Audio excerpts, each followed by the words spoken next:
Ba't ganito na tong kamay mo, Day? Gaspang na. Kawawa ka naman. Siguro sa paglalaba mo to, kaya kumukulubot na yung mo, tsaka maraming kalyo. Pag ako nagkapira, bibilang kita ng washing machine na automatic. Yung automatic, yung pagkalabas niya, tuyo na talaga. Hindi mo na kailangang planchahin.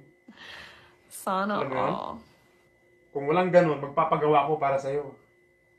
Wow! Ayaw mo wala. Meron ng ganun? Paglabas, parang na-plancha na?